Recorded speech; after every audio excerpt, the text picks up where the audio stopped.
En juin 2017, le colonel Benoît Brulon, porte-parole du gouverneur militaire de Paris, évoque une dizaine d'incidents notables par mois, insultes ou actes agressifs, souvent liés à l'alcool.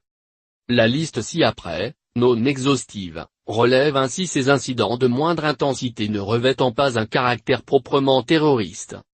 Avril 2016. Le 22 avril, aux environs de 20h, à la gare de Strasbourg, un individu s'exprimant en arabe a légèrement blessé un militaire de l'opération Sentinelle d'un coup de cutter à la joue. Le malfrat est parvenu à prendre la fuite, avant d'être interpellé quelques jours plus tard. Juin 2016. Le mardi 7 juin, aux alentours de 20h, une patrouille de militaires de l'opération Sentinelle est prise à partie par un groupe d'une vingtaine d'individus à hauteur la gare de Garges-Sarcelles.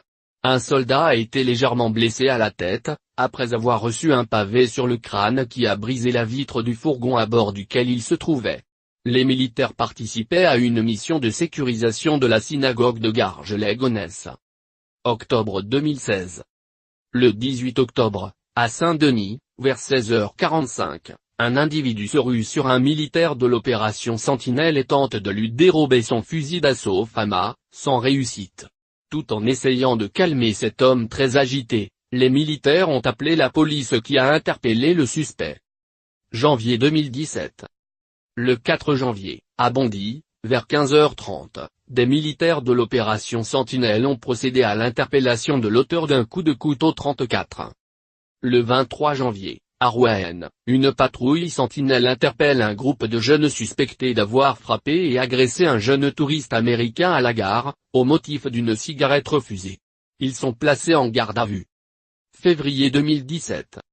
Le 3 février, vers 18h, à Marseille, un militaire de l'opération Sentinelle, qui n'était pas en service, a été agressé, alors qu'il se trouvait dans une rue du 15e arrondissement. Ce soldat de première classe, habillé en tenue civile, a été abordé par 4 inconnus, arrivés au volant d'une Renault Twingo.